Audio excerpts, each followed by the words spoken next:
Obviously here to with the signing of Ben Halloran and for the 2 years. I think it's a fantastic signing for the club, a player who had a lot of interest from a wide range of clubs.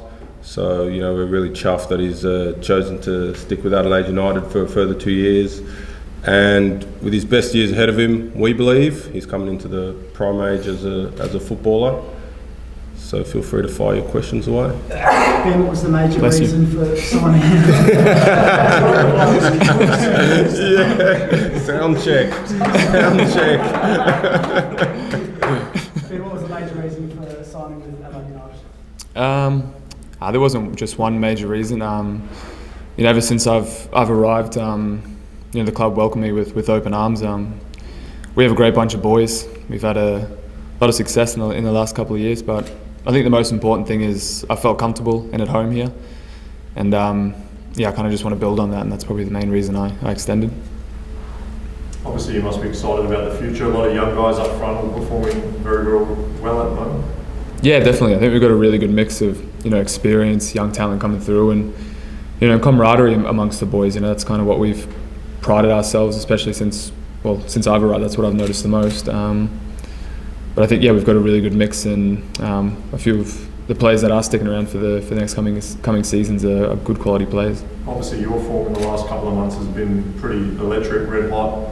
What do you put that down to? Is that a coaching thing? I spoke to you after a game recently about confidence. Is there one thing you can put that down to?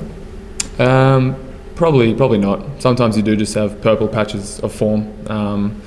You go out there every week trying to score or assist or as an attacking player, and when you gain a bit of momentum, sometimes the ball just goes in when other weeks they don't seem to happen. I think the unfortunate thing is some of these games have been scoring and we've been losing. I prefer if we're winning games and I'm not getting on the score sheet. But coming into the back end of the season now, it's about winning games. Bruce, you said a couple of weeks ago in the club update that the club had re-signed already a number of players and at the right time would be announced. Has Ben a recent signing, or has he been signed for a month or two? No, he's a relatively recent one, actually. So this is fresh off the press, guys. Ben, do you think your form maybe reflected the fact that you're coming out of contract? Maybe a little bit. I mean, I feel like when I go into every game, I want to give 100%. I won't play differently because I'm coming out of contract. I guess it's always good timing to enter this purple patch when you are in negotiations. I'm not sure it actually reflected my state of mind or anything like that. But it's been an up and down season. Obviously, the team when it's playing at its best, very good, but some performances have been below par. Where do you see the group at the moment? It's a bit strange. I mean, we're yet to draw a game, and I think that is reflective of the season a bit.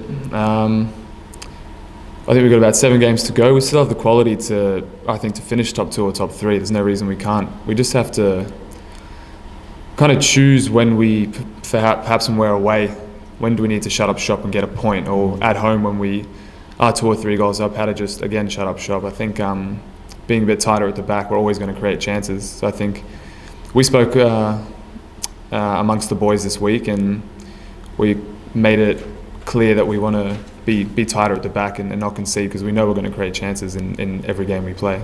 And I know every game's important, but with Western Sydney winning on the weekend, the Wanderers as well, it's jam-packed. It's a classic 6-point game, this one.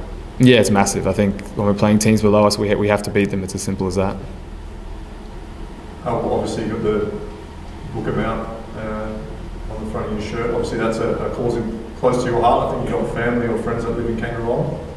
Yeah, I think it's a great initiative. I've roots there. My old man grew up there. We have the Halloran farm still going strong there. It was touch and go for a while when the fires were raging there. I think it's a great initiative, and for Adelaide United to get behind it's a great thing.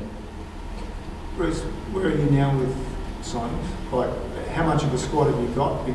Because you're at that difficult stage of the season. Yeah, so just come from Playford, so excuse me for being late, guys, meeting with the coaches.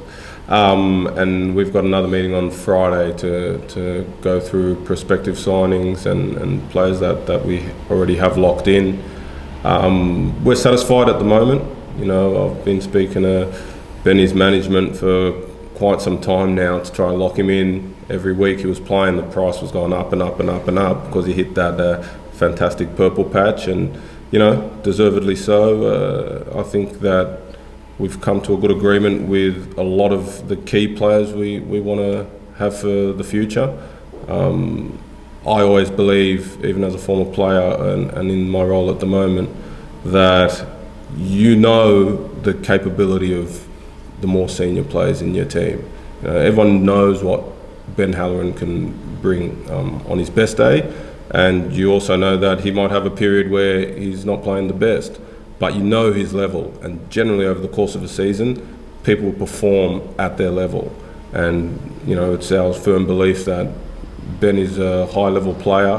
When he's at his best, he's one of the best in the league, and that's why we wanted to sign him for a further 2 years. So a lot of our signings for the future have already been done, some still in negotiation, but I firmly believe if there's anyone we really want to keep, that we should be able to keep him.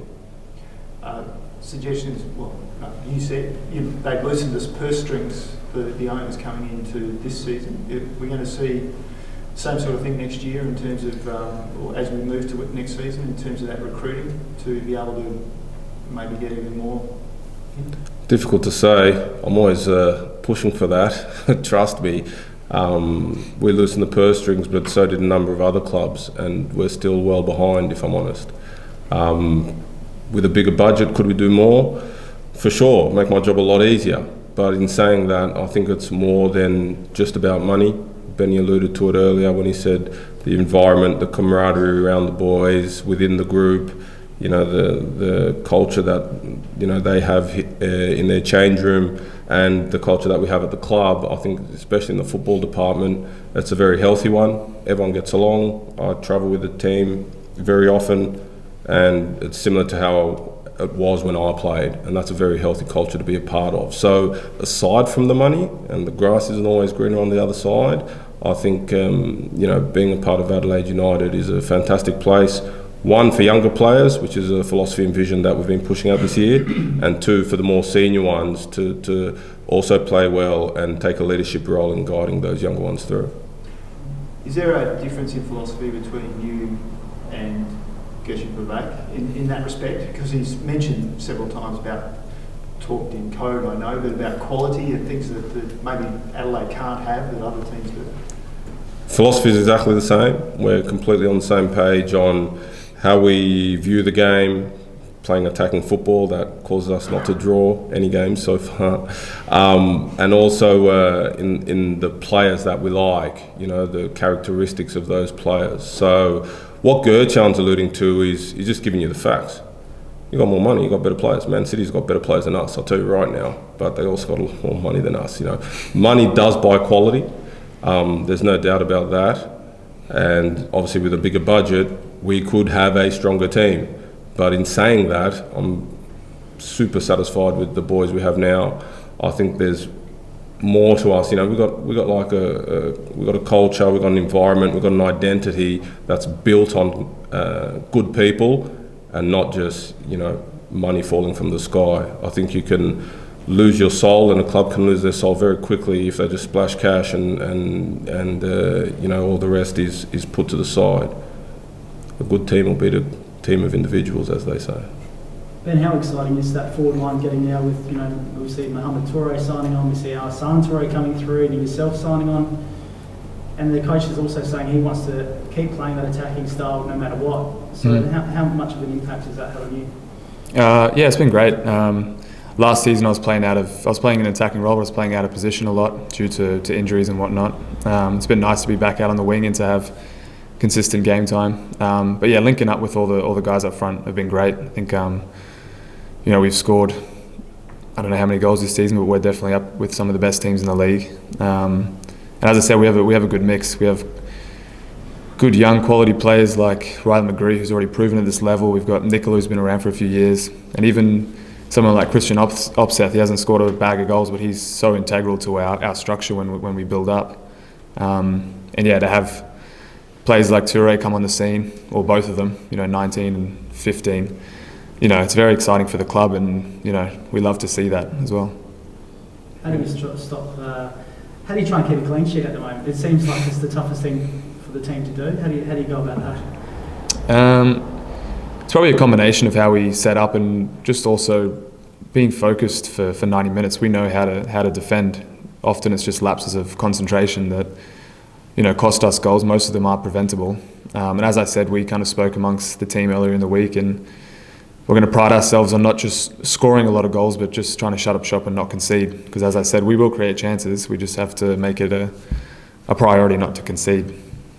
Ben, you've been involved with the Socceroos in the past. Have you had any contact from anyone at FFA over the last sort of month or two? No, I haven't. Have you got aspirations to get back to the Socceroos? Yeah, I mean, it's an honour to play for your country. I'd love to be involved again. I mean, I was only there for a very short period of time, but it was during a World Cup in Brazil, so it was definitely one of the highlights of my career. And if I could do that again in whatever capacity, I'd be quite privileged.